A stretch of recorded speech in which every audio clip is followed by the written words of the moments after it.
Rehefa mandray zay feoky hira-pamantarana zay hira plutôt moa zany hira-pamantarana dia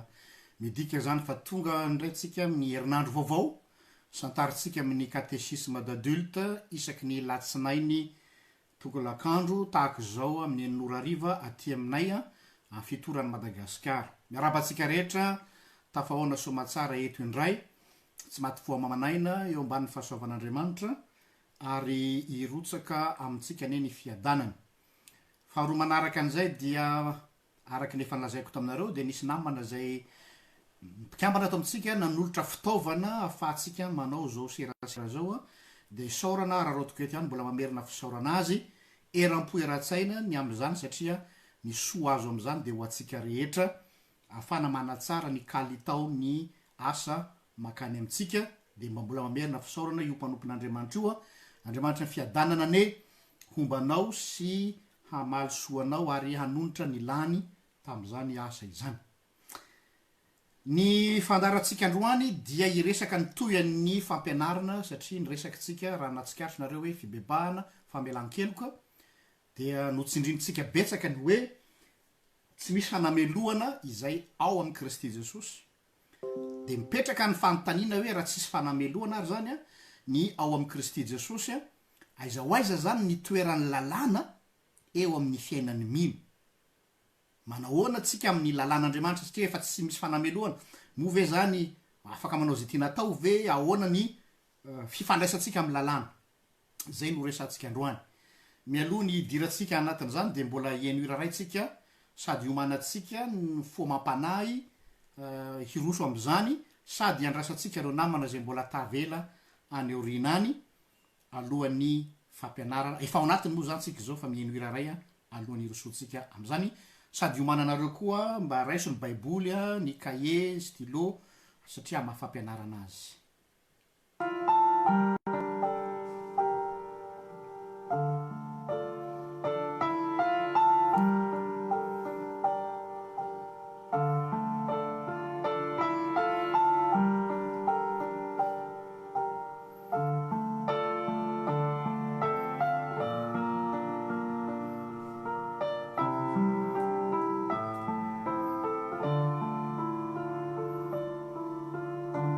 Ton amour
mivavaka asika ary de idera sy ankalaza anao ary isotra anao mandrakarivo zay Andriamanitro fa tsy misy Andriamanitra mihoatra noho anao tsy misy to anao dera laza voninahitra ho anao reriany zay anao hatramin'ny taloha indrindra ka ho anao mandrakizay faly ny fonay fa tafahoana soamatsara amin'ny mpianakavy finoana eto indray amin'ity fampianaram-ponoana ity anjara biriky kely zay mba omenao ahy ahafahako mampandroso ny fahalalan'ny olona anao mba tsy hahatonga ny olona ho atopatopany ny rivotry ny fampianarana maro samihafa zay to mahasarika nefa ny mitondra any amin'ny fahaverezana aoka ianao no alolalana ny ampony olona aoka ianao no ikasika ny fony olona aoka ianao no iteny mihitsy satria raha ny fanahinao no mampianatra dia mipetraka zany ary tsy vohozongozona mitenena ary mampianara ny anaranao Jesosy amen eny ary ny toeran'ny lalàna eo amin'ny fiainan'ny mino fantaniana voalohany io valitsika anatin'izay dia ny hoe move ny lalàna sy ny finoana mahay miaraka reo satria mantsy araky ny hoe isika dia amarinina maimaim-poana amin'ny finoana zany hoe ny fanamarinana atsika dia amin'ny alalan'ny finoana ireriana fa tsy amin'ny alalan'ny ezaka tsy amin'ny alalan'ny asa atao nefa ny lalàn'Andriamanitra koa hoe tsy andaniny eo ihany de mipetraka zany ny fanontaniana hoe move mahay compatible ve zay ngamba ny azo lazantsika azy compatible ve ny finoana sy ny lalàna andeha mba ho fanokafam-bavony misy texte mba tiako vakitsika amin'ny apokalipsy toko 4:10 andiny faharoa-mbifolo apokalipsy toko 4:10 andiny faharoa-mbifolo vaky toy zao amin'ny anaran'i Jesosy indro ny faharetan'ny olona masina eno tsara indro ny faharetan'ny olona masina dia izay mitandrina ny didin'Andriamanitra sy ny finoana any Jesosy averiko indray indro ny faharetan'ny olona masina dia izay mitandrina ny didin'Andriamanitra sy ny finoana any Jesosy raha io zany raisitsika eo apokalipsy toko 4:10 andiny faharoa-mbifolo dia efa mazava ny valiteny hoe compatible mahay miara-miaina tsara zany atao hoe zany atao hoe didin'Andriamanitra na lalàn'Andriamanitra zany sy ny finoana an Jesosy tsy mifanohitra reo tsy mifanipaky reo tsy mifandaka reo de mety hiteny ianao hoe zany koa ve de tsy ho fantatra pastora fantatrao kanefa mety efa naheno isika ny Madagasikara misy an'ity le secte anankiray ity asa raha mbola misy izy io any Madagasikara am'izao fotoana zao nareo Madagasikara mety mahalala azy ilay secte izay nivohy mafy tao Madagasikara ny hoe efa tsy manan-keritso ny didy folo na ny lalàn'Andriamanitra satria efa ao amin'ny Kristy dia efa abolio ny lalàna tsy manan-keritso ny lalàn'Andriamanitra fa efa ao ambanin'ny fahasoavana efa voavonjy de tsy manan-keritso ny lalàna nafana de nafana io fampianarana io tany Madagasikara talolo teo asa enitaona 7 taona lasa ngambany ary manana onjam-peo raha teo moa izy ao Madagasikara eo mivoy an'izany isan'andro de lasa resa be le izy hoe ny lalàna ny didy folo ve zany mbola ilaina sa tsy ilaina tsony eo indrindra zany tsika satria ny fampitoya ny lesotsika zany de makany de zao hoe ararotina ny afahana mamaly an'izay fanontaniana zay afaha mamaly an'izay de zao raha miresaka hoe didy folo isika ny lalàna nomen'Andriamanitra ny Mosesy de mampatsiaro atsika aloha zany ny lalàna zay nomena tamin'ny andron'ny zanak'Israely teo tendrombohitry Sinay andao verenana kely ny contexte akapobeny rehefa nafahan'Andriamanitra tao amin'ny ziogany fanandevozana ny zanak'Israely tany Egypta dia noentin'Andriamanitra tany anefitra aloha izy mba homena ny lalàna tany izy no nahazo ny didy amandalàna rehetra noentin'andriamanitra tany anefitra ny zanak'Israely alohan'ny idirany tany Kanana hahazo ny lalàna sy ny didy. Jereo tsara zany, miala avy aty amin'ny tany fanandevozana izy, libre, afaka, olon'afaka, olona afaky ny fanandevozana, ziogan'ny fanandevozana, dia noentina tany anefitra mba omena ny lalàna na omena ny didy sy ny sisa. Ary eo anelanelan'izay iny ahafahany manomana azy hiditra ny tany Kanana, ilay tena fahafahana. Zany hoe liberté provisoire aloha zany ny azo ny tary amin'ny fanandevozana, de nomena ny lalàna izy, formena tsara, formatena tsara, mba afaka hiditra le tany Kanana, rehefa avy eo tena hanana ny fahafahany feno. Zany hoe raha jerenao fotsiny zany zay contexte akapobe zay de zao hoe ny olon'afaka dia tsy maintsy omena lalàna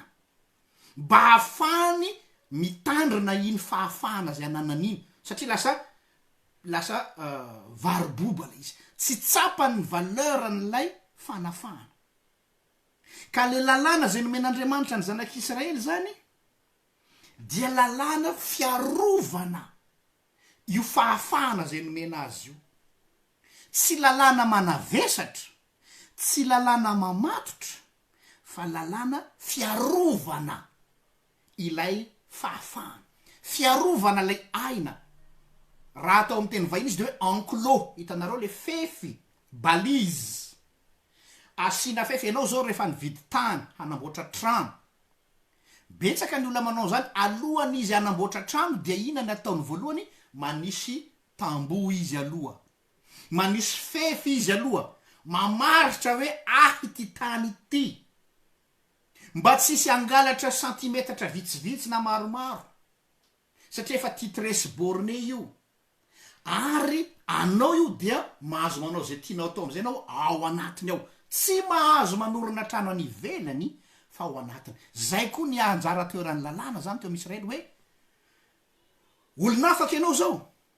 de asina enclos manodidina, asina balise, asina arorika mba hahafahanao mihazona io fahafahana sarobidy lafo vidy nomenanao io. Mbola tany Egypta ary izy, de fa ozy Andriamanitra hoe arao zao fomba izao fahatsiarovana isaky ny taranaka ny fankalazana ny Pasika.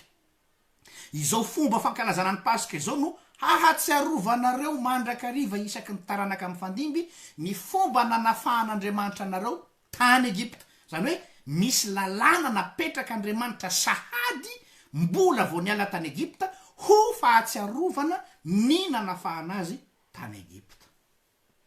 Dikan'izay ny lalàna koa zany dia manana rôle pédagogue, pédagogie, fampianarana, fitaizana, éducation. Zay koa zany ny toeran'ny lalàna ho amin'ny olon'afaka. Tsy indrina tsara, ny olon'afaka ihany no manana an'izany, fa ny lalàna raha tsy amin'ny olon'afaka de lasa hery famoretana. Fa samy hafa, ohatra hoe lalàna ray zao ihany, iny lalàna ray iny no ampiarinao amin'ny olon'afaka, hafa ny fiatraikany iny. Ozytsika hoe zany ka olona moderna, zany ka olona mandroso.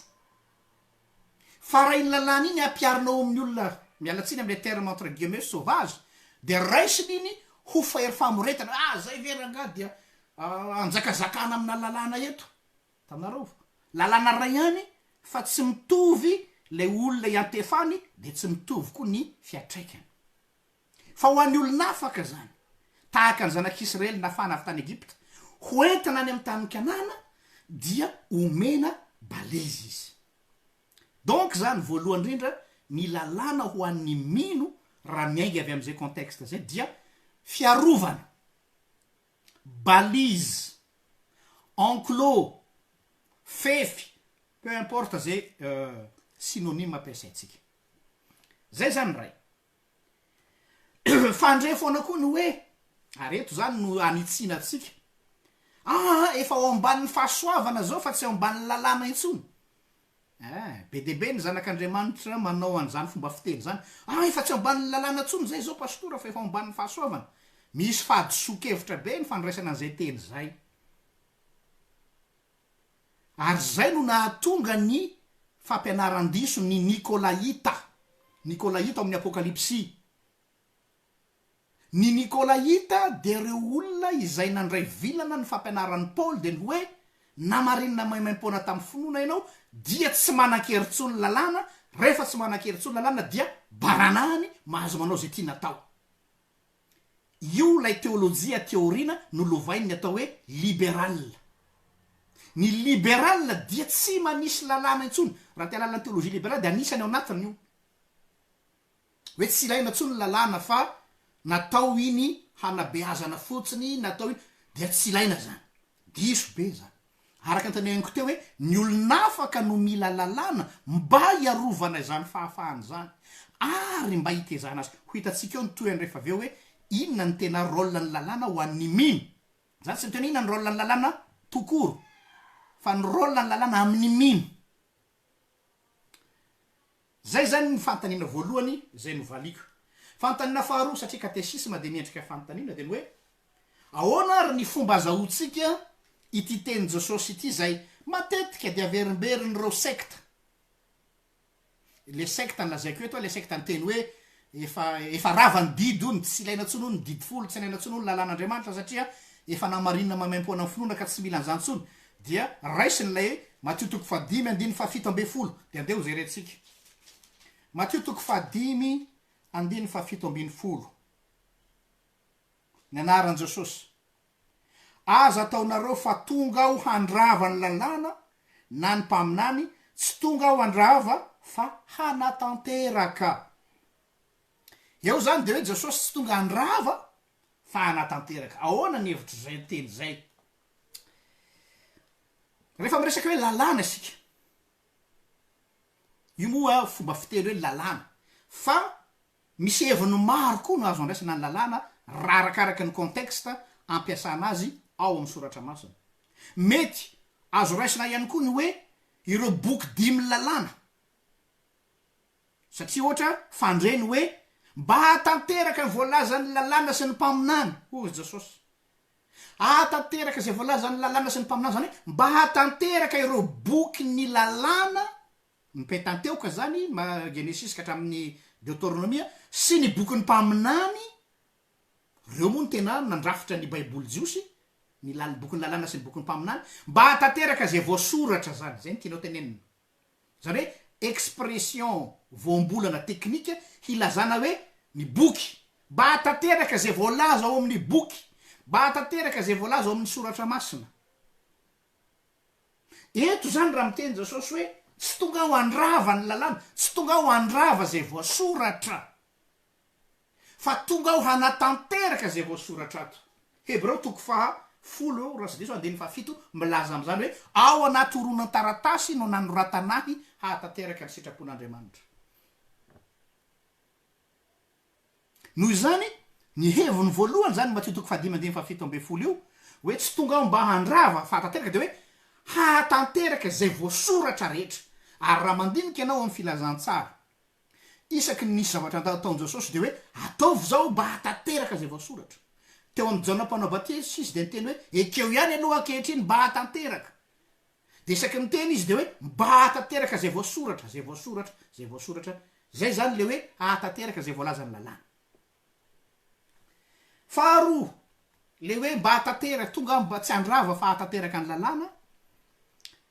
Tonga koa Kristy hatanteraka zay zavatra rehetra, tsy rehetra zafady. Tonga izy hatanteraka ilay zavatra takiany lalàna. Inona le zavatra takiany lalàna? Tsy maintsy efaina. De ny hoe fahafatesana amin'ny tambony ota. Zany hoe tsy maintsy migadona ny sanction. Le hoe tsy maintsy misy raha latsaka. Raha tsy misy raha latsaka, tsy misy famelan-keloka. Ho ny soratra masina. Raha tsy maty Kristy, tsy misy famelan-keloka. Satria takiany lalàna zay nanota de tsy maintsy atao maty. Ka na be fitiavana azy Andriamanitra de tsy mahazo fikosehana zay voasoratra zay, fa tsy maintsy tanterahana. Ary zay nahatongavan'i Jesosy de ty hanatanteraka izay voasoratra hoe tsy maintsy misy raha latsaka. Ka tsy hoe famindrampo Andriamanitra de ozy Andriamanitra oara fa akipoko ny masoko fa fafana iny tenin'Andriamanitra iny. Non. tsy maintsy tanterahana ny takiny lalàna iny hoe tsy maintsy misy raha latsaka dia rehefa tanteraka somatsara ary zay zavatra takiny lalàna zay dia eto ny zava-dehibe mitsahatra treo ny fanamelohan'ny lalàna satria tanteraka zay le tonga Jesosy ny teny hoe tout est accompli vita ohatrany hoe nanao soni Jesosy zany teo amin'ny fijerena vita daholo j'ai payé la facture ndanga jerentsika Kolosiana toko voalohany andiny faraiky amby roapolo sy roa amby roapolo Kolosiana toko voalohany andininy faraiky amby roapolo sy roa amby roapolo ny anaran Jesosy ary anareo zay oloko azy fahiny sy fahavalo tamin'ny sainareo no ny fanaovan-dratsy no efa nampiavaniny ankehitriny tao amin'ny tenany nofony tamin'ny fahafatesana mba hatolo ny omasina sady tsy hanatsiny amapondro eo anatreny zay mivokany tsy manatsiny amapondro eo anatreny satria efa no hamarinina tao amin'ny nofony satria efa voaloha dia tsy manatsiny intsony zay no antony hoe tsy misy fanameloana izay ao amin'ny Kristy Jesosy tsy hoe zay ao amin'ny Jesosy de mahazo manota diso be tsy hoe zay ao amin'ny Jesosy de mahazo manao zay tiany atao non fa izay ao amin'ny Kristy Jesosy de tsy misy fanameloana satria efa voaloha ny trosa efa nafahana ny trosa zay ny dikany aoka mba tsy hampiteny ny soratra masina ny zavatra zay tsy nilazainy ary zay no antony anaovana an'izao fampianarana zao arak'izay zany dia tsy namafa ny voasoratry ny lalàna akory ny dian'i Jesosy tety ambony tany fa namafa ny fanamelohan'ny lalàna misy nuance ngezabe averiko tsy namafa zay voasoratra Jesosy teo amin'ny azy fijaliana fa namafa kosa ny fanamelohana avy am'izany lalàna izany le fanamelohana ny fafana le fanamelohana ny esorina fa le lalàna mbola eo mbola manan-kery ka aoka tsy afamadika ny zavatra zay masany mafetsiny devoly lalaoviny eo tsika de hoe ka ny lalàna le zany mbola tsy manan-kery tsony satria Jesosy efa maty de donc zany azo dinganina tsy zay le izy satria raha mandingana ny lalàna ianao zany de lasa manao tsinitsina hoe ohatrany hoe matimaty fatany zany Jesosy fa matoa Jesosy maty de satria Andriamanitra tsy misangy tsy mandefitra amin'ny lalàna aoka tsy isangisangy an'Andriamanitra tsika zay ne io lacroix io azo fijaliana io hoe le double facen'Andriamanitra sady Andriamanitra masina tsy mandefitra amin'ny ota nefa koa lay Andriamanitra be fa amin'ny rampo zay reo le lalàna sy filazantsara amin'ny filazan teolojiana azy reo le miaraka reo le tsy azo sarahana reo zay no mahandriamanitra azy ary zay koa ny maharay azy zany hoe sady Jehovah Andriamanitra izy masina sady zay le hoe masina Jehovah ny tompony maro heliky ny voninahitra ao ny tany rehetra fa ny faharoa koa de hoe ray koa izy reo zany imazon'Andriamanitra daholo zay zany ny valiny mpanotaninany am'le hoe ahoana ny fomba fahazahoantsika an'le Matthieu toko 5 andiny faha 7 ny fanontaniana fahatelo ezatsika valiana koa de ny hoe inona ary zany no tokony ho fifandraisan'ny zanak'Andriamanitra amin'io lalàn'Andriamanitra io ahoana ny ho fifandraisanao sy io lalàn'Andriamanitra io miainga amin'ny soratra masina foana tsika Koritianina faharoa toko 7 Koritianina faharoa toko 7 andiny fahaenina Koritianina faharoa toko 7 andiny fahaenina ny anaran Jesosy izay efa nampahaleo anay koa ho mpanompo am'izay fanekena vaovao nefa tsy amin'ny soratra fa amin'ny fanahy fa ny soratra mahafaty fa ny fanahy no mahavelona indrindrindrindra le tapany faharoa nefa tsy amin'ny soratra fa ny fanahy fa amin'ny fanahy zafady fa ny soratra mahafaty fa ny fanahy no mahavelona eto zany de hoe ny soratry ny didy de mahafaty fa ny fanahy didy no mahavelona. Le fanahy didy eto zany l'esprit de la loi. Inona io esprit de la loi io? Inona io fanahy didy io? Zay zany hoe isika mino zany tena hotsoroko zany le fanazavana, tsy ho ataoko ara-teolojia fa tena amin'ny fomba fiteny andavanandro de zao, tsy izay voasoratra no mifehy atsika fa izay fanahy n'io soratra io no mifehy atsika. Eo azavaiko eo ny fampiarana azy rehefa avy eo. Tsy le voasoratra, eo masiny mahavoan'ny sasany, eo le atao hoe bibliciste sy bibliste. Ny bibliciste de le olona hoe ako matotoko fa zao de fa zao misy an'izao, reny le bibliciste le perroquet manao tsy anjery maimbo mamerina fotsiny, tsy mahalala n'lay fanahy ny didy fa lay soratry ny didy no hainy. Ka ny soratry ny didy mahafaty hoy Paoly, fa ny fanahy ny didy no mahavelona. Isika mino zany dia ny fanahy ny didy no azontsika fa tsy ny soratry ny didy. Ry zareo mbola voafatotra de ny soratry ny didy ny azo no tazominy, le fanahy ny didy tsy fantany ary ariny. Donc zany ny fifandraisantsika amin'ny lalàna de zao, tsy ilay voasoratra no arahantsika fa ilay fanahin'ilay soratra. Inona le esprit n'Andriamanitra ao ambadiky le lalàna io no mifehy ny mino eo. Idiratsika lalindala izy rehefa aveo. Ka rehefa tomorona akaiky zany ny lalàna rehetra, ho avy ny fotoana ianarantsika ny didy folo. Ny didy folo tsirairay. Rehefa tomoronao akaiky zany hoe rehefa jerena amin'ny lopy ny lalàna rehetrarehetra ao amin'ny soratra masina, ka vakinao amin'ny solomaso ny famonjena vitan Jesosy, tsindriko tsara. Solomaso amakinao ny lalàna dia ilay famonjena vitan Jesosy tamin'ny fijaliana. Raha mamaky ny lalàna en tant que lalàna fotsiny ianao dia hoe valaketraka, manameloka, tsisy hevitra ny aminao, perte total lenao. Fa raha mamaky ny lalàna kosa ianao miainga avy amin'ny famonjena vitan Jesosy ho anao, miova ny fijerinao satria izay le fanahy ny didy. Ho hitanao taratra ao ambadiky ny lalànao lay fitiavan'Andriamanitra nanome ilay didy. Inona lay fitiavan'Andriamanitra? Matoa Andriamanitra nanome ny didy dia noho ny fitiavana, tsy ho famoretana mihitsy. Anjaratsika zany no mitrandraka hoe inona ilay fanahy ny didy, fa tsy hoe inona ny voasoratra. Azonareo izy eo mahavoan'ny maro, aka voasoratra fa hoe tsy izay. Inona no fanahy raketiny io didy io?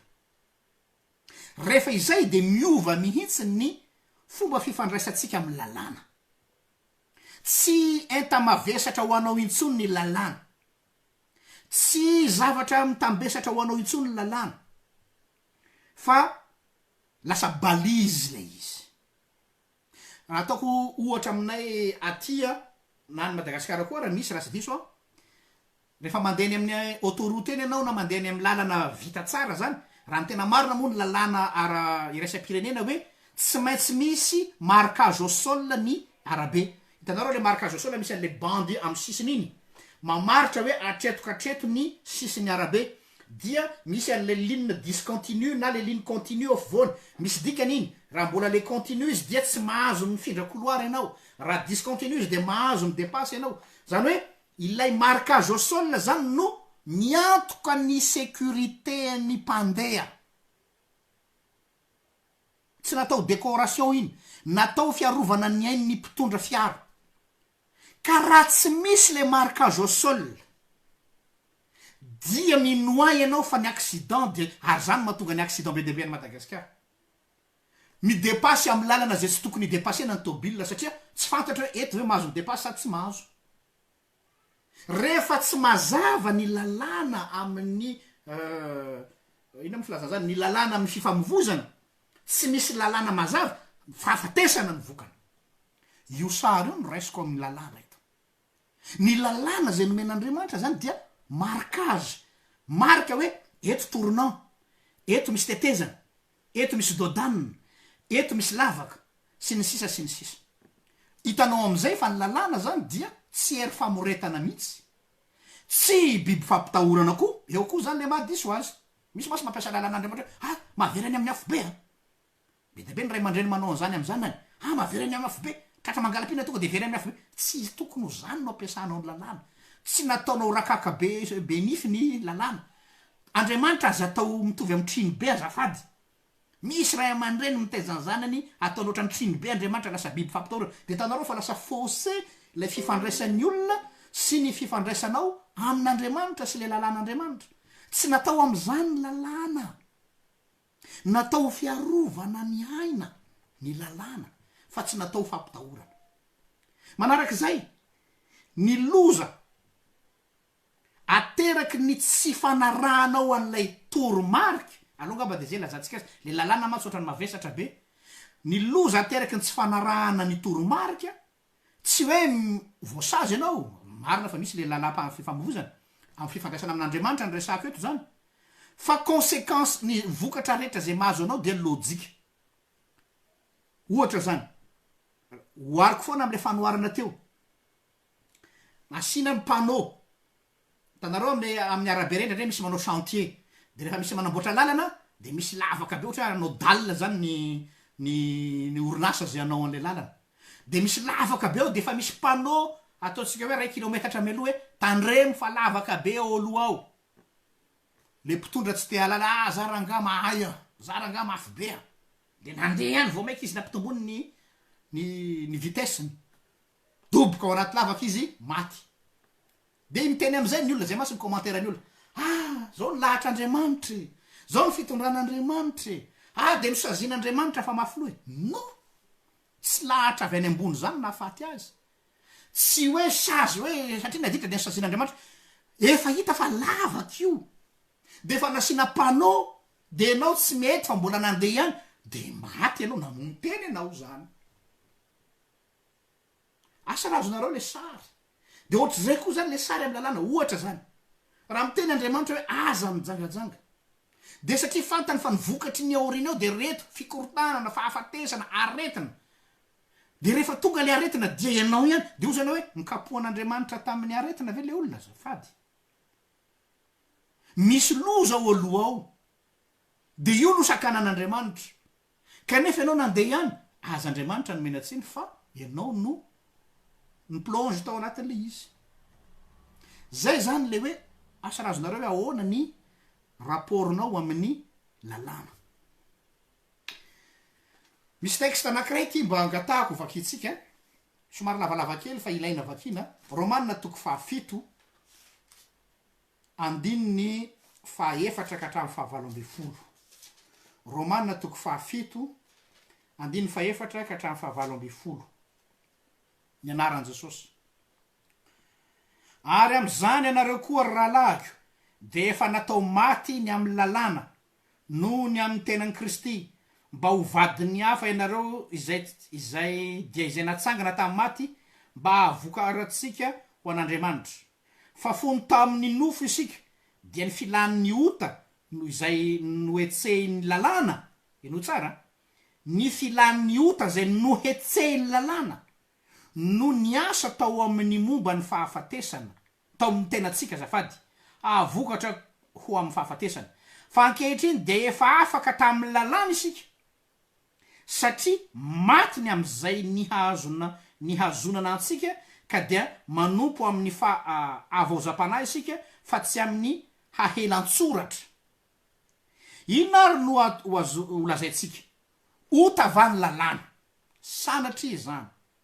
kanefa tsy nahalala ny ota aho ratsy amin'ny lalàna satria tsy fantatra akory ny fitsiriritana ratsy ny lalàna no nanao hoe aza mitsiriritry fa io didy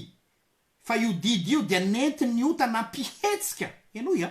io didy io dia nentin'ny ota nampihetsika ny fitsiriritana rehetra tato anatiko fa maty ny ota ratsy misy lalàna ary zaho dia velona tsy nanan-dalàna fahiny fa rehefa tonga kosa ny didy dia velona indray ny ota ka dia maty aho ary ny didy zay natao hahazoana fiainana ary hitako fa nahatonga fahafatesana tamiko kosa fa io didy io dia nentin'ny ota namitaka ny nahafaty ahy tsy nahafaty ahy koa dia masina tokoa ny lalàna ary masina ny didy sady marina no tsara koa ny tsara va no nahafaty ahy sanatria zany fa ny ota no nahafaty ahy mba iseho ota fa ny tsara no nentiny nahafaty ahy mba ho tonga ota indrindra ny ota no nataony lalàna fa fantatsika fa araka ny fanahy ny lalàna fa izaho kosa nofo namidy ho andevo ny ota manaiky aho fa safotra ny texte vakitsika io a Paul mo lalina be ny fampianarany fa hoe zatsika tsorona l'izy de zao ny lalàna zany ho an'ny zanak'Andriamanitra araky Paoly de mitovy amin'ny fitaratra tanareo ny fitaratra ijerenareo fitaratra ao amin'ny ladosonareo isaky misasa maraina io ina ny rôle ny fitaratra io ny rôle ny fitaratra io dia miteny aminao hoe ito misy maloto ito mamboary fa tsy mety ity amboary fa tsy lasa zay ny rôle ny fitaratra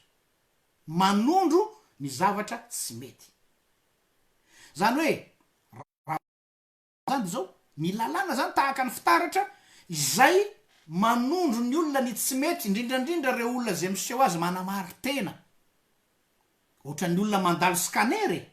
raha vao mandalo scanner ny entana na anao iny eo anao de tsy maintsy tratra maneno le izy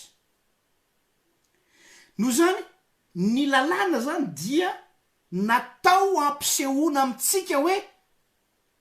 ito ny tsy fahatateranao ary ity ny zava-dehibe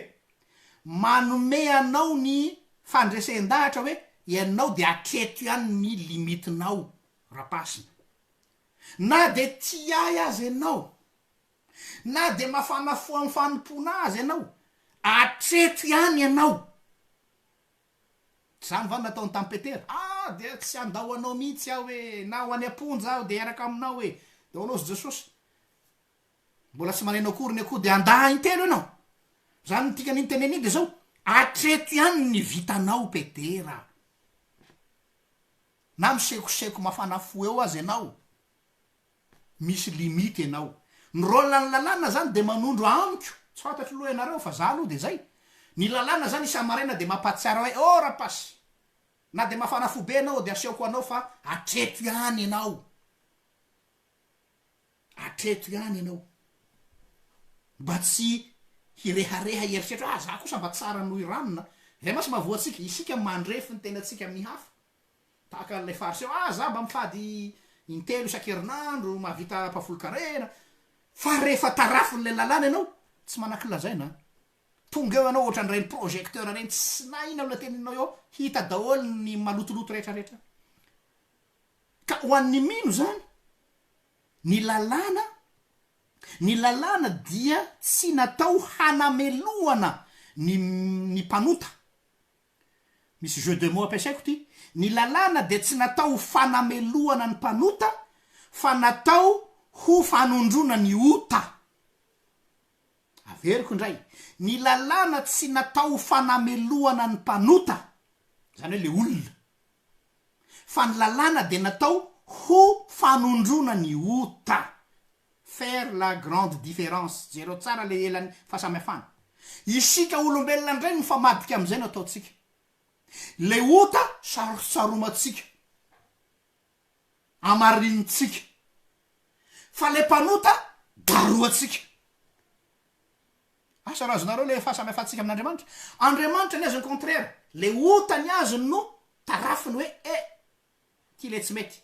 ohatra ny olona anakiray makany amin'ny dokotera hitany dokotera iny aretina iny de didiny dia esoriny ilay aretina fa ilay marary vonjena isika ndray nefa ny fanohitra am'izay isika le olona ndray no daroatsika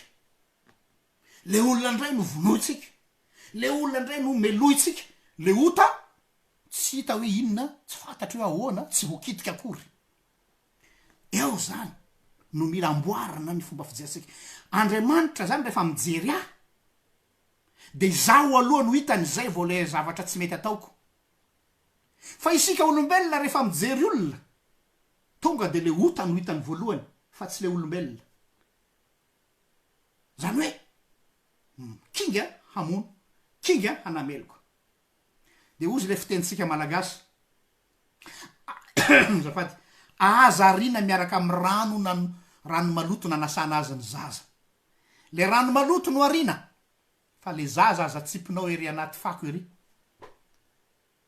mety maloto be le zaza mety miosombovoka be mety maloto be matsiravina mijery azy miosopotaka marikoriko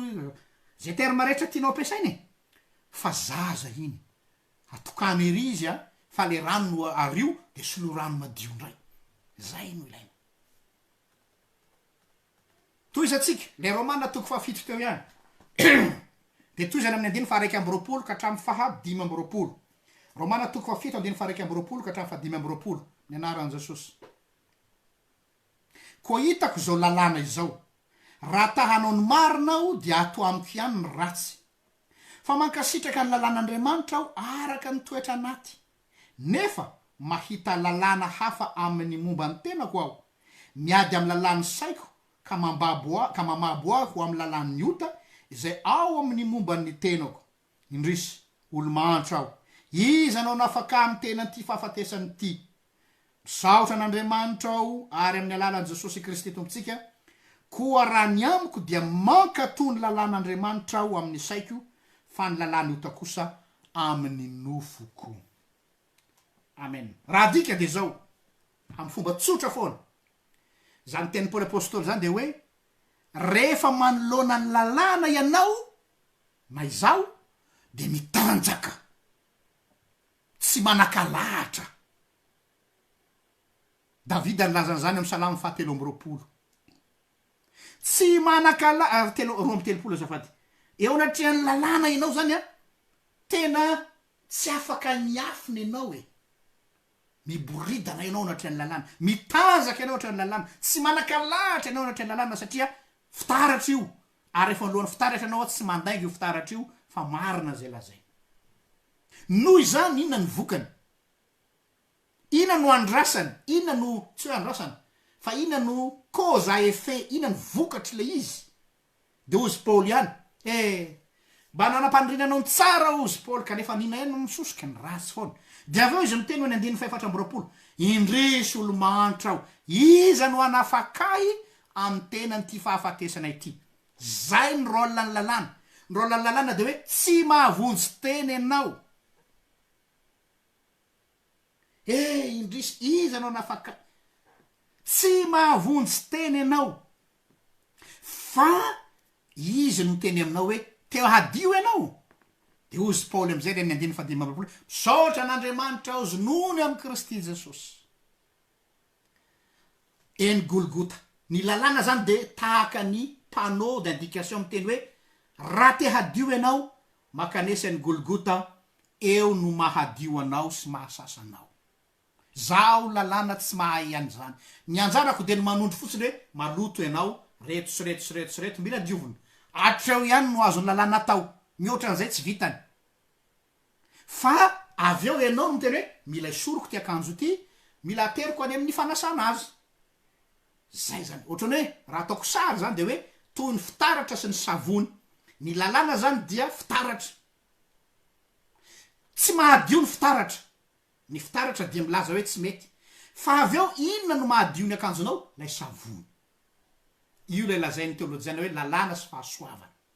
ny rôle ny lalàna zany dia manondro ny maloto tsy manameloka ny mpanota fa manondro ny maloto aloha avahana tsara ary maniraka anao hoe ndana sasao eo apototry ny azy fijalian'i Jesosy eo ihany no mahadio ny eloko ao rehetra zay zany le izy tompoko fanamarena lehibe zay tiako atao somary miditra teknika kely tsika eto rehefa miresaka lalàna dia misy le atao hoe karazan'olo lalàna de misy le atao hoe mialatsiny am'ilay teny vahiny loi apodictique sy le loi casuistique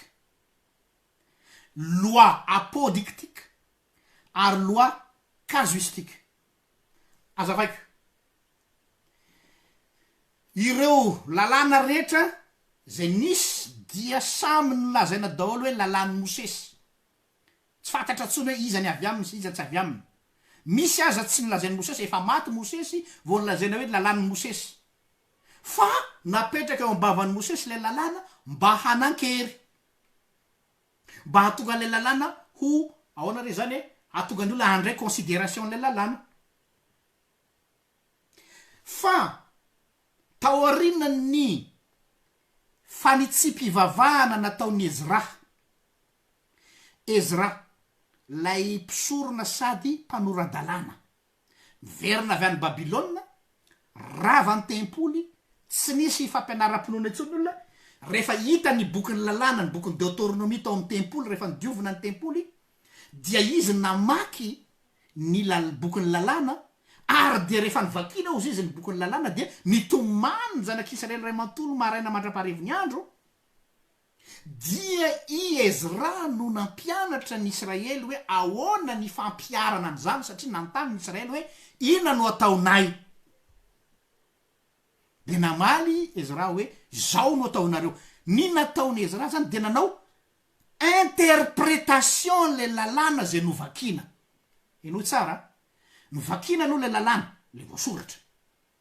rehefa novakina le lalàna de nitomany ny olona rehefa nitomany ny olona de nitsangana ny vahoaka de ina no ataonay de Ezra ny teny hoe fampiarana an'io interprétation le lalàna izy dikany samihafa ny lalàna voasoratra sy ny lalàna interprété ahoana ny fampiarana an'izany izay le hoe le apodictique zany de le lalàna fototra inona ny voasoratra inona ny tena voalaza iny zany le tena madio mangatsakatsaka tsy misy fanazavana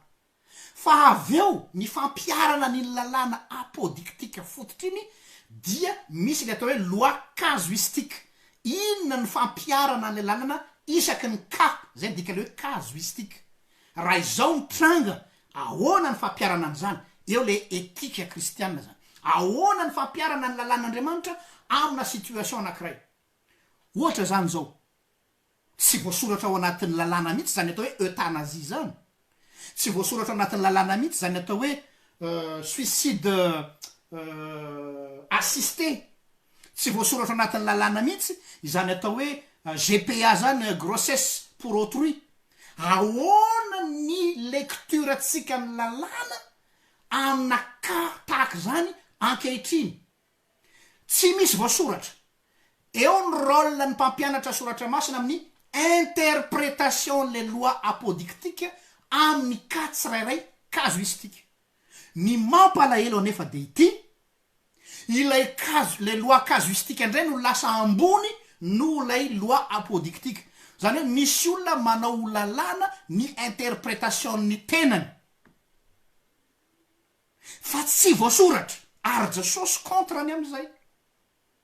omeko anareo ny proof rehefa avy eo no zany ry havana rehefa miresaka lalàna atsika de aloha azavatsara hoe rehefa maky baiboly anao zany io lalàna zay novakinao io aka zao voasoratra lalàna apodictique ave io lalàna hitanao io zany hoe io le loi base fondamentale sa le lalàna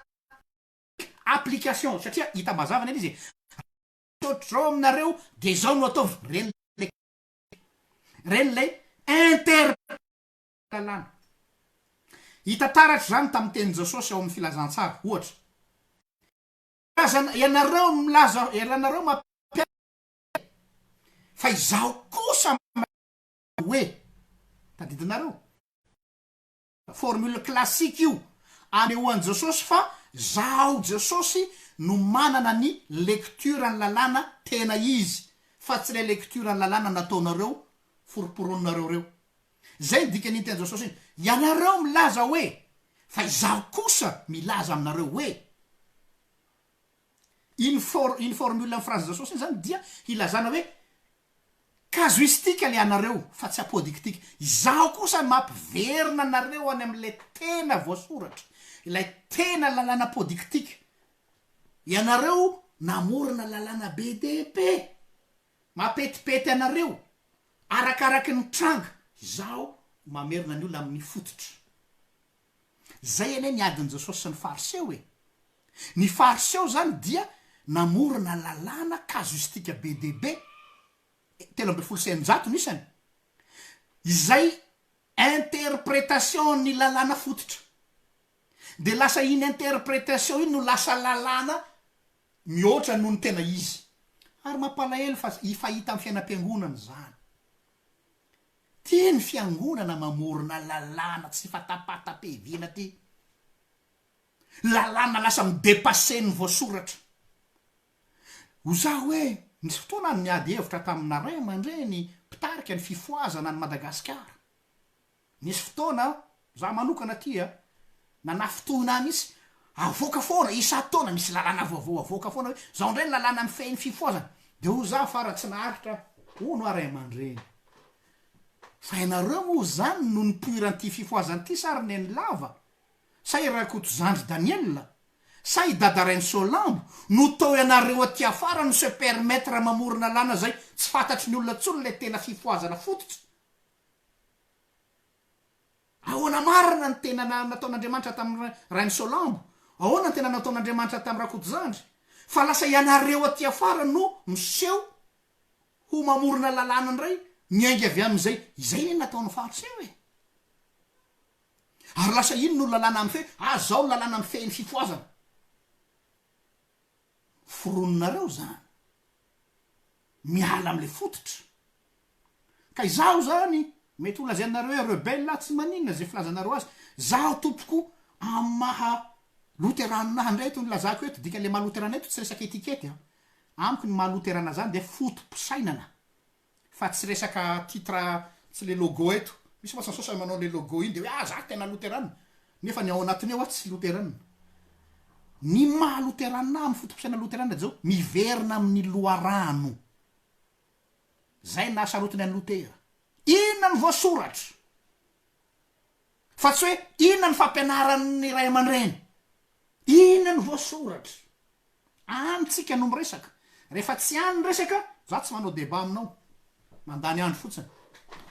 fa raha hoe inona ny voasoratra miresaka tsika fa tsy hoe ka zao ny toromarika toromarika zany amiko tsy manan-kery mbola ty ambany zany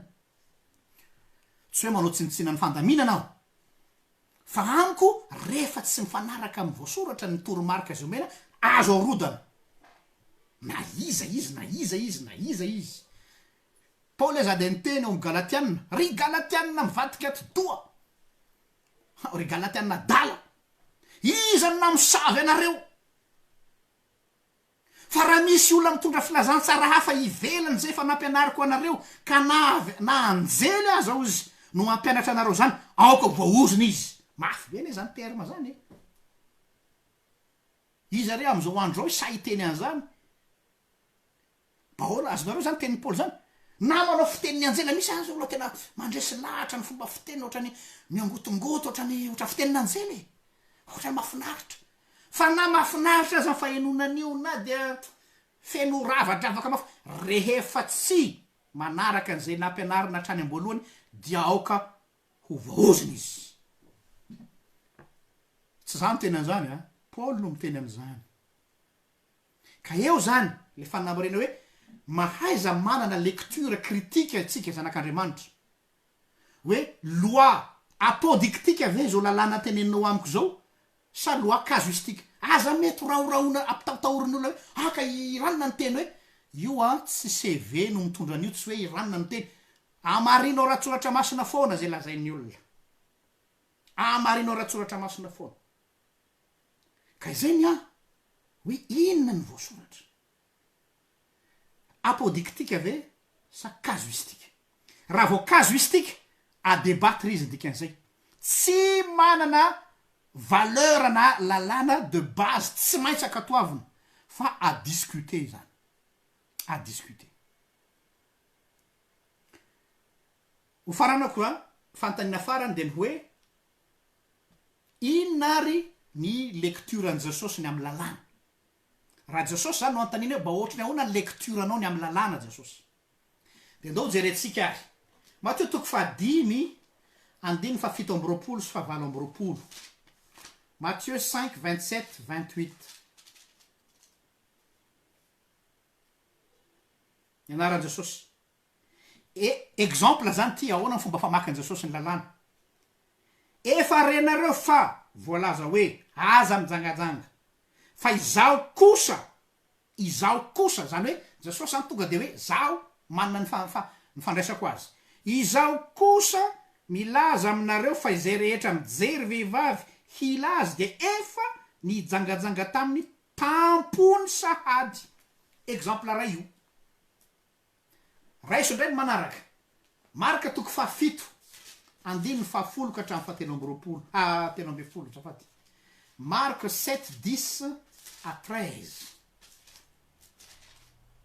mba raiso kely a marque 7:10 à 13 nanaran Jesosy fao Mosesy manajany rainao sy ny reninao ary manajany rainao sy ny reninao ary koa izay miteny ratsy ny rainy sy ny reniny de atao maty tokoa zay ny voasoratra ozy Jesosy de ahoana am'izay ny azy fa hoy kosa ianareo raha misy olona milaza amin'ny rainy sy ny reniny hoe efa korbana izany hoe fanatitra ao an'Andriamanitra izay rehetra tokony ho azonao soa avy amiko dia tsy avelanareo hanao na inona ho an'ny rainy sy ny reniny intsony izy ka dia foananareo ny tenin'Andriamanitra amin'ny fampianarana voatolotra anareo izay nasainareo ho tandremana ary zavatra maro mifanahatahaka am'izany koa no ataonareo reo exemple roa reo tena mazava be jereo tsara zany ianareo mampianatra hoe aza mijangajanga izaho kosa miteny aminareo zay mijery vehivavy ka mila azy de efa nijangajanga amin'ny taoam-pony raha io faharoa manajany rainao sy ny reninao io ny lalàna de nareo zy nanampy lecture anareo zy Jesosy de ny hoe raha misy ray aman-dreninareo marary mafy mila fanampiana azavaiko le teny Jesosy le korbana dia am'jiosy mantsy misy le hoe fanatitra atao hoe korbana le korbana hitanareo le lala le ohatranareo zany zao hoe andivavaka amin'ny lady de fa atokanao amina mosoara be debe ny any ambanivohitra manao zany nahitako maso atokany anaty mosoara atokany anatin'ny saranakarona atokany any amin'ny armoara hoe ty vola ty ataoko rakitra amin'ny lady ino atao hoe korbana iny le natokana hatao fanatitra iny izy zany de ozy tsy azo kitikitiana misy ty fa ty ho ataoko rakitra ataoko vokatra ataoko adidy tsy haiko zay titre ty anaovanao azy sabotsy anefa ianao a mandondono ambaravaranao ny ray aman-dreninao hoe marary miditra hôpitaly le vola natokanao iny a mitena ampy tsara amonjena azy de zany ity efa natokako an'ny poko an'Andriamanitra ty vola ty ry dada sy mama efa korbana ity de tsy vonjenareo izy ozy izy satria izay ny lalàna eo ny melohan Jesosy hoe tsy mety zany Jesosy zany de vonina handika ny lalàm-piangonana zereo tsara lalàna saropady zany lalàny fanatitra zany hoe efa natokana atao fanatitra nefa ozy Jesosy hoe tsy maninona afo izo satria famonjenain'olona ity ray aman-dreninao no mila vonjena jereo nareo le lecture ny Jesosy ny lalàna sy ny lecture ny olona legalista ny legalista de hoe tsy azo kasiana misy ty vola ty fa efa natokako atao fanatitra fa ny lecture ny Jesosy de ny hoe na dia efa voatokana atao fanatitra reo kanefa misy vonjaina dia ozy Jesosy hoe afo izo tsy mahameloko anao zany reo le lecture ny lalàna tsy mitovy jereo tsara zany lecture ny Jesosy tsy hoe manamaivana ny zavatra takiny lalàna izy au contraire le fomba famakiany Jesosy ny lalàna dia soma mbola mavesatra kokoa azy mavesatra kokoa azy ina lay mavesatra kokoa de zao raha ny takiny lalàna tsotra de hoe mijangajanga de hoe miray amin'ny olona fotsiny fa eto dia hoe raha mijery mbola vao mijery fotsiny ka mila azy dia raha zoina ane zany ny lecture ny Jesosy aza mbola sarotra kokoa noho ny le lalàna tsotra le lalàna legaliste fa ny tiany ho tenenina de zao hoe baikony fitiavana izy am'le izy matoa na dinganina le lalàna ny amin'ny korbana dia ho famonjena in'olona zay zany le esprit de la loi l'esprit de la loi c'est l'amour du prochain ka io esprit de la loi io a mety no esprit de la loi io anao voatery anao andingana lalàna voasoratra azo atao mety io tsy ana ho d'accord amiko nareo rehefa l'esprit de la loi no voakitikitika ka na misy lalàna voasoratra aza azo dinganiny ny lalàna voasoratra iny rehefa l'esprit de la loi ny voatohitohina aolozy jesosy izy aminareo no manana ondry latsaka ao anaty fatsakana andro sabata no tsy andeha anavitra azy tsy maintsy manavitra azy ianareo satria nahoana raha maty ao iny biby iny dia tsy azo ampiasaina ntsony le fatsakana satria nitadidio fa nilavaka fatsakana any Palestina dia sarobidy sarodrano any Palestina ka raha maty ao iny biby iny dia tsy azo sotrona ntsony io fatsakana io ary rehefa tsy azo sotrona ntsony io fatsakana io dia condamné ny village ray amantolo ianao nefa ny fatorany lalàna hoe tsy mahazo manao asa andro sabata donc zany le fakatoavanao an'le lalàna lasa miteraka fahafatesana ho an'le village ray amantolo sy le lalàna Jesosy de ny hoe vonjeo io biby io fa manjary maty le tanàna ray amantolo raha ho famonjena le tanàna ray amantolo dika ho lalàna ny sabata zany ny etika an Jesosy tsy légaliste ny mpanaradian'Andriamanitra fa manaraka ny esprit de la loi. Et c'est quoi l'esprit de la loi? C'est l'amour du prochain. Zany no izy re tompoko fa tsy hoe zay mpivavaka ka zay tsy maintsy manaraka ny toromarika nefa le toromarika anao mahafaty ny olona de mbola anaraka an'iny any ianao so de mba tsy izy ka ny esprit de la loi zany ce n'est pas une lecture légaliste fa lecture basée sur la grâce eo ambanin'ny fahasoavana lay fahasoavana io de inona le fitiavan'Andriamanitra zany Jesosy zany ane ka nandika ny voasoratra ohatra tsy azo atao ny miara-mipetraka amin'ny olona maloto tsy azo atao ny mikasika boka nataony zany tsy azo atao ny mamaky any Samaria satria olona maloto reo nefa izy nipetraka tao natory tao ninakanina tao satria ho famonjena ny olona de exemple ray farany satria lava ny lasa ny fotoana tia ny tena flagrant ngeza be Jesosy sy lay vehivavy zay tratra entre guillemets ola tanana tratra ny jangajanga abodioby zay moa ny fomba laza hoe ola tanana jereo nareo tsara ty tatary ty tena tiako ty tatary ty satria atram'izay a nanana fijery mivona foana za koa mba légaliste be taloha fa jereo tsara ty tatary ty rehefa tratra le vehivavy de netina teo am Jesosy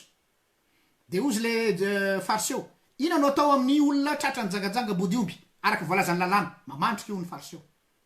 tokony mendrika toram-bato izy ao nanavany Jesosy mbola manoratsoratra amy tany izy mieritreritra na de zanak'Andriamanitra koa raha mieritreritra de retsy zany efa miaoao be efa tena hoe andao toram-bato de ozy Jesosy nitraka zay tsy nanota taminareo anao ke toram-bato azy voalohany ina dikan'iny teny iny dikan'iny teny iny de tsotra matory zareo a tsy santoraka de zao ny voasoratra ao amin'ny lalàna Jesosy zany a tsy manamarina mihitsy ny akta tsy mety nataon'lay vehivavy be de be masy miteny hoe nanamarina tsy nanamarina le akta Jesosy fa ozy hoe ay zay ny voasoratra andao hoe ho jerentsika marina zay voasoratra ry zalahy inona ny tena voasoratra amy lalàna momban'io zao ny voasoratra amy lalàna izay tratra ola tanana bodiombby dia miaraka toram-bato izy roa tsy le vehivavy rery zany fa izy sy le rangahy miaraka no toram-bato miaraka zay ny voasoratra fa nanyretsy efa novany interprétation ka dikany teny Jesosy hoe ianareo zay tsy nanota taminareo ke toram-bato azy vous avez changé la loi inona ny teny Jesosy raha zany aiza le lehilahy to ty vehivavy ty any no etonareo eto zay ny dikany iny Jesosy sy nyteny hoe non azaky tianareo raha matoty aizako ndao ary io toram-bato izy roa aiza le lehilahy eo vao samy mifampierikerika am'izay de nitsiratsirairay ny vato dikan'izay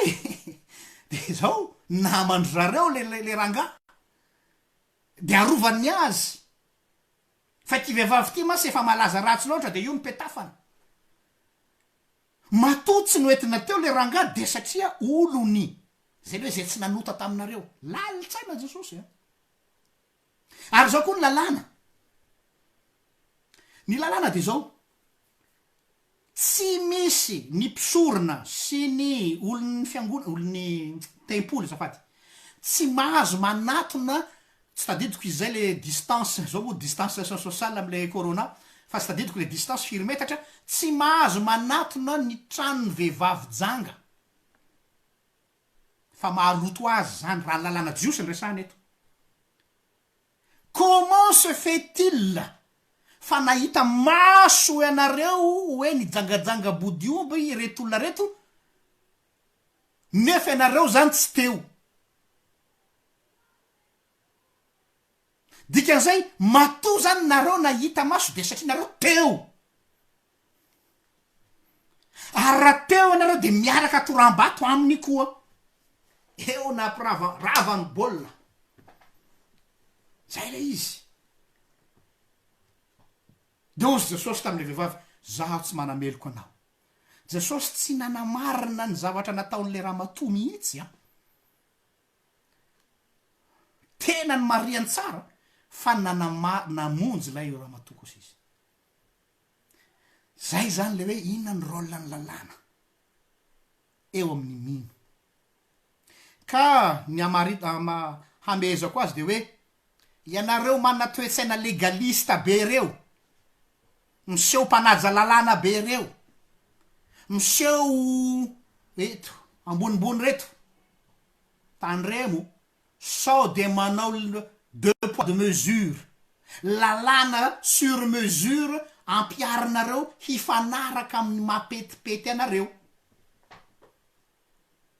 fa tsy natao am'izany lalàna fa zay tena izy no lazao fa tsy hoe ity no mety amiko de modifieko de amboamboariko eo mba hifanaraka am'izay metimety amiko satria ny fikendrentsika matetika rehefa isika no miseho legalista zay de tea hiapanga olona nefa ny lalàna tsy natao hiampangana olona fa ny lalàna natao hiarovana ny ainy olona eo zany mahadiso atsika ka raha vo mampiasa ny lalàna ianao hidaroana olona de fa mivona ianao zay fa ny lalàna de natao hanadiovana tsy hanadiovana zafady hamaritana hoe inona ny tsy mety ary ahoana ny tokony ho atao manatona an jesosy zay re raha olona ny masaka ifonana fa somary lava de lava satria tsy azoko sarahana reo zavatra be debe reo fa indray nampiarahako eto ka toy ny mahazatra fanaotsika raha misy manana fanontaniana ianareo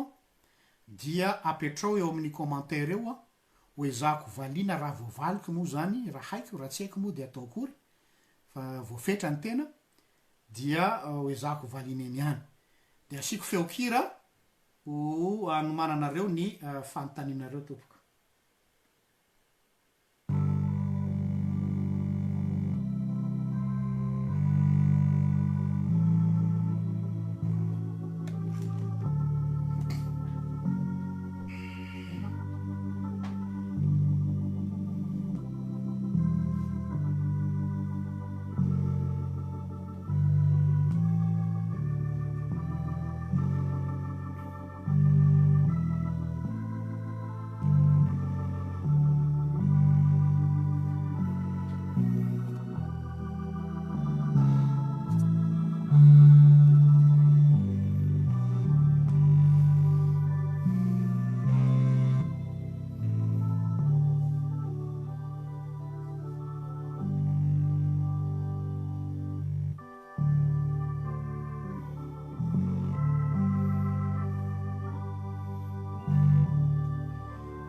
eny ary misy fantanina tia madame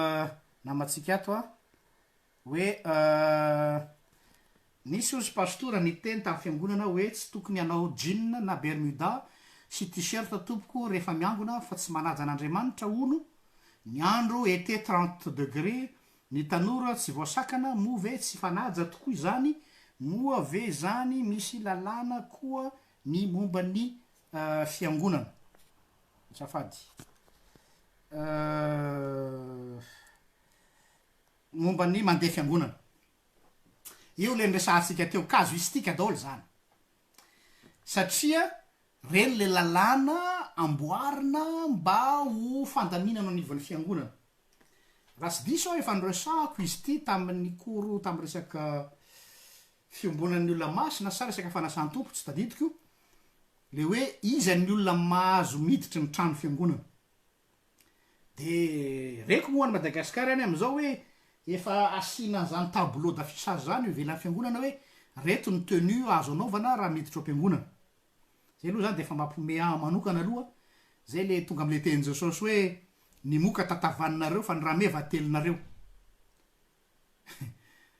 zany tondra fiangonana tany ambany volo nandritra ny 5 taona fa raha misy olona angamba ny maotina fitafy indrindra makany am-piangonana de tsy misy ohatrany tambany volo io zany hoe reto zany tena zanak'Andriamanitra masina be akory ny agagako miodina ny taona izy ray tanana tia pisipa daolo mialatsiny am'le terme pisakaiza dao ranona sy mpanirakoto ery andafandrefany rana miaraka amin'ny rasoa ary atsinanina izy amin'io sady manao robe le lava be mamafalalana daolo de nafatarako an'izay rehefa mandeha ny dinika batisa rehefa manao dinika batisa moa anao de hoe izy ny ray aman-dreniny zaza de raisina anarana efa tonga eo am'le rainy tsy miteny tsony le ramato izy ny rain'io zaza io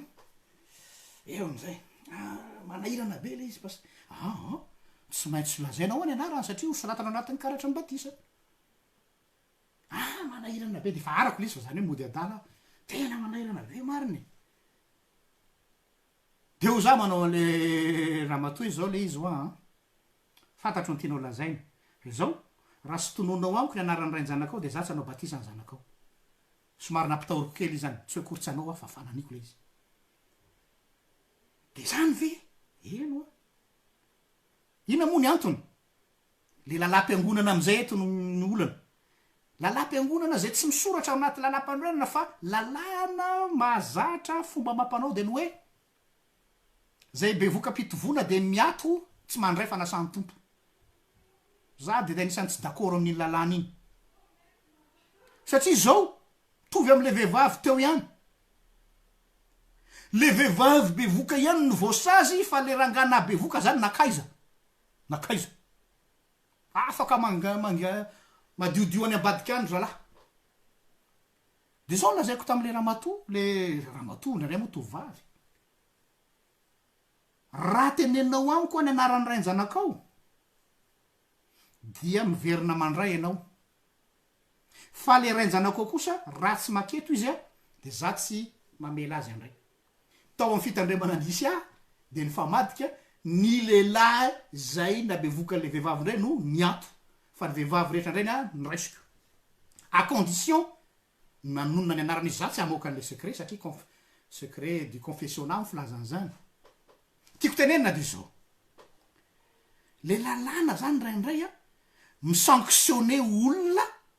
ary manome faveur olona sasany zay mahatonga hoe tsy rariny le izy 2 poids 2 mesure donc zany tsy mety raha ohatra koa zany misy lafi resaka kolotsaina raha tia andafy ohatra aty andafy zany raha natsikaritry nareo madame anoratro raha sy diso tia apitaty izy mipetraka za tamy voalohany de mitovitovy fisainana amin'io koa hoe ary ohatrany tsy maza trano fiangonana re vazaha reto fa raha matsikaritry nareo t-shirt nanaovany rehefa mivavaka manao short izy debraillé be izy nefa izy rehefa andavanandro mamonjy brao costard cravate tena tenue correct fa zay le hoe mila manao étude sociologique koa ny pastora fa tsy mandeha botolo tsika tsy fanahy fotsiny fa tsika koa vatana saina de ampiasaina koa ty fa tsy hoe eto ihany tateorina vo fantatro fa hay reto vazaha reto vizaky izy hoe andavanandro izy zany tsy maintsy tenue correcta foana vao miala oatrano dia alezy izy zany hoe andeha hivavaka izy zany vao tena manao le tena maizy azy le tena izy authentique ka tsy hoe tsy manajy izy makany am-piangonana manao an'iny fa iny mihitsy ny tena izy fa izy le mandeha manao costara be mandeha miasa iny a voatery izy noho ny lalàna noho ny lalàn'ny patron azonareo am'izay le mentalité tsy hoe tsy manajy izy fa zay ny tena alezy izy amin'iny eo zany tsika indray ny Madagasikara contraire an'izay hoe en dimanche eo zany fitenena zany hoe miajo miaingo tsy misy maharatsy an'izany a fa zay le hoe kolotsaina io ka mila fatarina aloha hoe izy ianao any amin'ny faritra izy ianao iza no manoloana anao ary misy koa le atao hoe problème de génération raha ohatra ka iza le olona manao an'le izy sy ny sisa sy ny sisa zany hoe tsy azonao atao standard io zany hoe tsy maintsy zao fa misy ny étude sociologique mila ataonao ny zavatra anankiray faharoa zay mba tiako mba lazaina aminareo de ty raha nisy zany ny olona hoe eritreretina hoe loloavina tapony loha hoe manana fifandraisana akaiky amin'Andriamanitra zany tsisy ohatran'ny neny lava misy aminareo reo mahafantatra azy za koa mba mahalala azy kely ihany fa ny zavatra tsaroko tamin'ny mamaneny lava tamin'ny fahavelony a jamais zany raha matoa zany miteny fitafin'olona pakao aminy mpandeha karamalaza aho taloha zao moa tsy makany koa noho ny antony maro tsy olazaiko eto fa tena nahita aho a olona vao manomboka ho taomina vao tonga tsy mahalala zany fivavahana zany satria tanao rehefa any karamalaza mantsy a tombé vacances d'été mois d'août fin juillet août dia misy tanora avy ety andafy aza mba noentina ho any hitanareo zany tanora ty andafy zany hipetraka amin'ny natory ambony tsy anaty trano falafa de izy zany mbola le toetsaina européenne izy tonga any tsy mahalala zay ambony tany ary izy ara tsy mivavaka fa mba hoe oetin'ny olona atao amin'ny olona automatique été de ozy hoe bon été zao a manao fitafy maivana izy tafy tona daholo le mpiandro sy le fifoazana eto Madagasikara le manao akanjo fotsy rehetrarehetra tobo masana ty tsy azo atao zao ty sasa mamorona ranomaso zany tapika tsy fantatra koa de ho za manao an'le olona ora olona mba fataro aloha iza io zaza tonga eto io zanak'olona vao zao izy manitsaka an'ty toeranyty de tonga de asinao panneau ery ambara hoe esoriny bermuda esoriny zao soloy akanjo lavabe marina masy tsy tonga de miverina ary amin'ny sambo ry izy de mody any andemaka na mody any lokomby fa tamin'ny lava tsy mbola ny tenina indray mandeha fa avy eo ny zavatra mahagaga miverina ny taona faharoa miverina le zaza le tanora tsotry nintsony ny fitafiny miovy izy eo zany izy inona ny lalàna entitsika manatona ny olona so de maika atsika analan'le zavatra ivelany nefany le zavatra tsy voarainy akory ka za tsy miteny hoe tsy mety na mety fa za hoe asio fahendrena hanome ohatra anakiraiky io a mety mampimenareo ty fa olazaiko ihany namonjy zaika fifoazana tanareo le zaika be ny fifoazana matetika raha tsy any Mahajanga izy iny dia Antoliara de dia Nosy-be matetika moa ny koa mahavarinana hoe zaika be de tsy maintsy ataony misy moron-dranomasina je sais pas pourquoi mais bon raha zay ve moa ny mampety azy de tanareo le misy le heure creuse de mba makany an-dranomasina zany ny zanaky ny fifoazana de torany hoe any amin'ny ranomasina mbola manao palitao ny paster sasany sa hoe le rangaty ve hoa mitapy sa hoany aty an-dranomasina ianao mbola anao costara sasany zany tsika zanaky ny fifoazana tsy mahazo mitanjatanjaka ranomasina ty plage filomanosana tsy any am-piangonana ty de tsy anao maillot de bain anao ozony olona hoe misy olona marary saina io aka zay mivavaka zay zao tanareo zay le tena hoe mba ampiasao koa le saina mba ampiasao koa le eritreritra fa aza de mandeha botolo fotsiny manaika hoe raha fitafy maillot de bain nanaovana any am-piangonana de d'accord zay kosa de efa tsy izy fa any an-dranomasina tsika ary ranomasina io tsy fananany fifoazana tsy fananany fiangonana fananam-bahoaka eo zany ka lefa metrahany hoe tsy maintsy zao sy zao sy zao sy zao a za manokana zany mety hitenonareo hoe malaka be loatra ianao tsy maninona fa ny aloko zay mba ahazaoko le olana ny aloha ny azaolany mamaiky ah tsy niteny aminy hoe esoriny kavonanao esoriny lokomenanao esoriny nao lavabe esoriny hoanao lavabe nao tsy mamaiky ahy zany ny mamaiky ahy de hoe ataoko zay atama aloha fa rehefa tonga amy jesosy eo izy jesosy kendry hay ny manavaka manamboatra ny olona hoe zanako ty mba amboatra zao a ty mba ataovotro zay de hitanareo rehefa jesosy no manamboatra tonga lafatra fa raha ianao de lasa tahotra anao iny paster miatsaratsara velatsy eo de isona malaky zay ridicule tsy tena zay ny ah zany